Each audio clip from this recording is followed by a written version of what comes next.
શ્રી પુરુષોત્તમ ભગવાનની જય। મિત્રો, આજે અમે અધિક માસની અમૃત કથાની શ્રેણીમાં 9મી અમૃત કથા ઉમેરીએ છીએ, જેનું શીર્ષક છે ધન જેના ભાગ્યનું હોય તેને જ મળે। એક ગામમાં એક કાબેલ સુથાર પોતાના બહોળા પરિવાર સાથે રહેતો હતો। કાષ્ઠમાંથી તે કલાત્મક અવનવા ઘાટ ઘડતો હતો, પરંતુ તેને મહેનતના પ્રમાણમાં દામ મળતા નહોતા। તેને કુલ 9 સંતાન હતા, 2 પુત્ર અને 7 પુત્રી હતા। 9 સંતાન, પોતે અને પોતાની પત્ની મળીને કુલ 11 જણનું તે માંડ પૂરું કરતો હતો। છોકરીની જાતને વધતા વાર કેટલી। જેમ ઉકરડો વધતો જાય તેમ છોકરી વધતી જાય। જેમ જેમ છોકરી મોટી થવા માંડી તેમ તેમ સુથારે દેવું કરીને પણ તેને પરણાવવા માંડી। બહુ દુઃખ વેઠીને મોટું કરજ કરીને 7 છોકરીને પરણાવી તેણે માથેથી મોટો બોજો ઉતારી દીધો હતો। સુથારને હવે ઘર ખર્ચ ઓછો આવતો હતો, પરંતુ પરણાવેલી છોકરીઓમાંથી કોઈને કોઈ પિયરમાં આવતી જ હોય, એટલે તેની મુશ્કેલીઓ ઓછી થઈ નહીં। પરણીને તે પૂરેપૂરો પસ્તાયો હતો। આમને આમ ઘરડો થયો, પરંતુ સુખે બેસવાનો વખત આવ્યો નહોતો। આવું હોય ત્યાં તેને ભગવાનનું નામ લેવાનું સૂઝે જ ક્યાંથી? તેને મનમાં થયું, જવાનીમાં ભગવાનને ભજ્યા નહીં, હવે જો ઘડપણમાં ભગવાનને ભજીશ નહીં તો જન્મારો વૃથા ગણાશે। તેથી તે ધીમે ધીમે દેવદર્શને અને કથા કીર્તન સાંભળવા જવા લાગ્યો। રોજ રોજ કથામાં પ્રભુ નામ સ્મરણનો અને પ્રભુ ભક્તિનો અપાર મહિમા સાંભળી તેનું મન ભક્તિ તરફ વધુ વળવા લાગ્યું। હવે તે પોતાના કામ ઉપર પણ ધ્યાન આપતો નહીં, તેથી ઘર ચલાવવામાં ખૂબ મુશ્કેલી પડતી હતી। તેણે સાંભળ્યું હતું કે જે શ્રદ્ધાપૂર્વક ભગવાનની ભક્તિ કરે છે તેની સર્વ ફિકર ભગવાન રાખે છે ને સર્વનું પોષણ કરે છે। તેની પત્ની પણ કથા સાંભળતી હતી, તેથી તેનું મન પણ ધર્મમાં વ્રત વગેરે કરવામાં લાગ્યું હતું। એવામાં અધિક માસ બેઠો, પવિત્ર પુરુષોત્તમ માસ બેઠો। કથાકારે આગલા દિવસે જ અધિક માસનું મહાત્મ્ય કથામાં સંભળાવ્યું હતું, તેથી બંનેએ અધિક માસના પ્રથમ દિવસથી જ પુરુષોત્તમ વ્રત આદર્યું। બંને પ્રાતઃકાળે પુરુષોત્તમ પ્રભુનું રટણ કરતાં કરતાં નદીએ ગયા।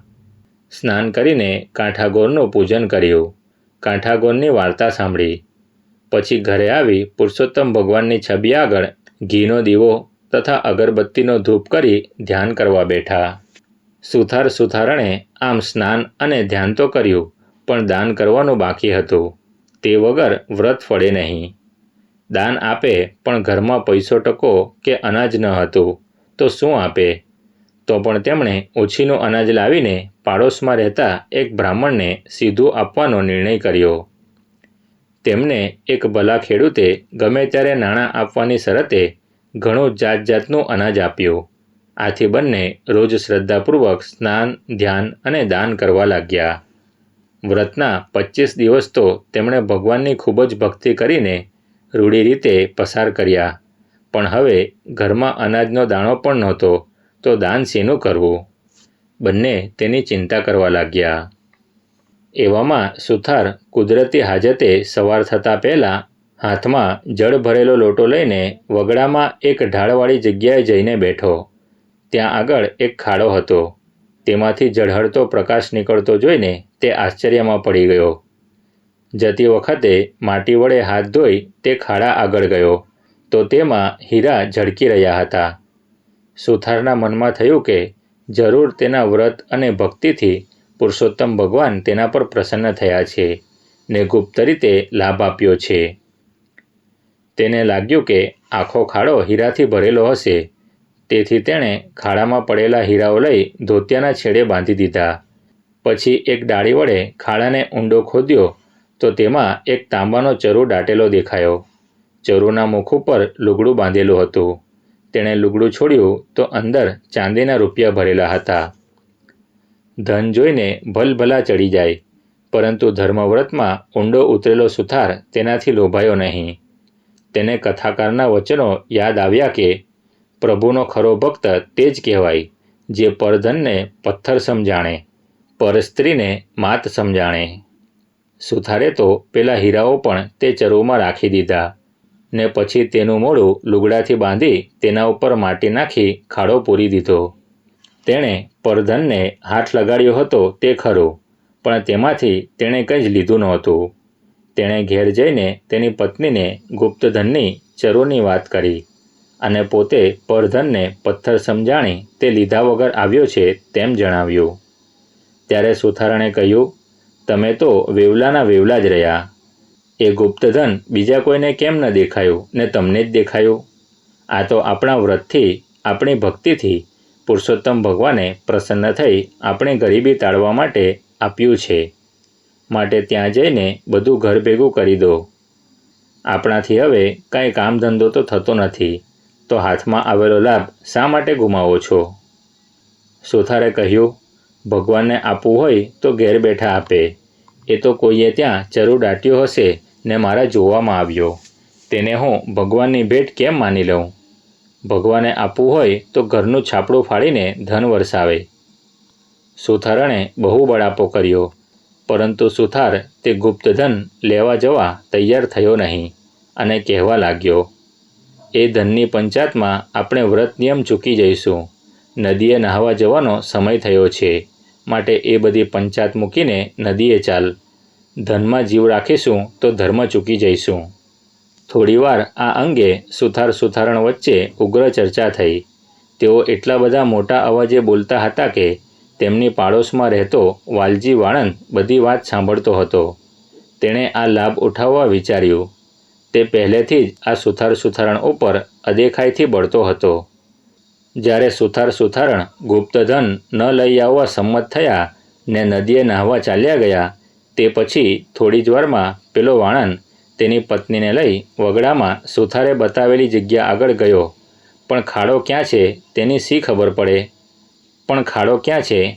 ખબર પડે? તેથી બંને અજવાળું થવાની રાહ જોતા ત્યાં ઢાળ ઉપર જ બેઠા અને જ્યારે ધીમે ધીમે પ્રકાશ પથરાવા માંડ્યો ત્યારે શોધ કરતા તેમને તે ખાડો માટી પૂરી દીધેલી હાલતમાં જોવા મળ્યો. બંનેએ ત્યાંથી માટી ખોદી કાઢી તો અંદર લુગડું બાંધેલો ચરુ જોવા મળ્યો. બંને રાજીના રેડ થઈ ગયા, પરંતુ ચરુનું લુગડું ખોલતા જ બંને ચોંકી ગયા. ચરુમાં તો મોટા વીંછીઓ ખદબદતા હતા. તેમાં હીરા, સોના મહોરો કે રૂપિયા કશું જ હતું નહીં. આખો ચરુ વીંછીથી ભરેલો લાગતો હતો. હજુ વીંછીઓ બહાર આવ્યા નહોતા, તેથી વાળંદે ચરુ ઉપર કોળિયું ઢાંકી તેના મુખ ઉપર લુગડું બાંધી દીધું ને ત્યાંથી પાછો જવા તૈયાર થયો તો તેની પત્નીએ કહ્યું, આ ચરુને સાથે લઈ લઈએ અને સુથારના ઘરના છાપરાની વડીઓ ખસેડીને તેના ઘરમાં બધા વીંછીઓ ઠાલવી દઈએ. આપણને તે લોકો સાથે અણબનાવ છે, તો તેઓને બરાબર હેરાન કરીએ. વાણંદ તો એ ચરુને પછેડીમાં બાંધી પોતાને ઘરે લઈ આવ્યો. સુથારણ 3 કલાક પછી નદીએ નાહીને ઘેર આવ્યા ને પછી ભગવાનનું ધ્યાન ધરવા બેસી ગયા. સુથારણે આવતી વખતે એક ઠેકાણેથી વાડકી ચોખા મેળવી લીધા હતા, એટલે તેઓને અનાજના દાનની ચિંતા નહોતી. ધ્યાન ધરીને સુથારણ પેલા બ્રાહ્મણને વાડકી ચોખા આપી આવી. આજે ઘરમાં કંઈ ન હતું, એટલે બંને આખો દિવસ પુરુષોત્તમ ભગવાનનું સ્મરણ કરીને સાંજના ભૂખ્યા પેટે ખાટલા ધાડીને ઘરમાં સૂઈ ગયા. રાત પડતા પેલા વાણંદે પેલો ચરુ તેના ઘરના છાપરે ચડાવ્યો ને પછી સુથારના છાપરાના થોડાક નળિયા ખસેડી વડીઓ આસ્તે આસ્તે ખસેડીને પેલા ચરુને ત્યાં લઈ જઈ તેના મોઢે બાંધેલું લુગડું છોડી નાખ્યું ને ચરુને છાપરાના પોલાણમાં ઊંધો વાળી દીધો. જ્યારે ચરુ ખાલી થઈ ગયો ત્યારે તેને પોતાના ઘરમાં લઈ જઈને ખૂણામાં રાખી દીધો. તે સમજ્યો કે સુથારના ઘરમાં બધા વીંછીઓ ઠાલવી દીધા છે, તેથી સુથારણને એવા ડંખ મારશે કે બંને સવાર થતાં સુધીમાં રામ શરણ થઈ જશે. તેની પત્ની પણ આવું સમજીને મનમાં બહુ મલકાઈ રહી હતી. સુથારણ પોતપોતાના ખાટલામાં જાગતા સૂતા હતા ને પુરુષોત્તમ ભગવાનનું રટણ કરી રહ્યા હતા. એવામાં વાણંદે ચરુ તેના ઘરમાં ઠાલવ્યો તો ચરુમાંથી ખણખણ કરતા રૂપિયાના હીરા તેના ઘરમાં પડ્યા. તરત જ સુથાર બેઠો થઈ ગયો અને તેની પત્નીને કહેવા લાગ્યો, જોયું ને, ભગવાને છાપરું ફાડીને ધન આપ્યું ને? સુથારણે કબૂલ કર્યું કે ભગવાન તેના સાચા ભક્તને ગમે તે પ્રકારે મદદ કરે છે. પોતાના પતિની ઈચ્છા પ્રમાણે ભગવાને ધન આપ્યું. એમની શ્રદ્ધા ફળી.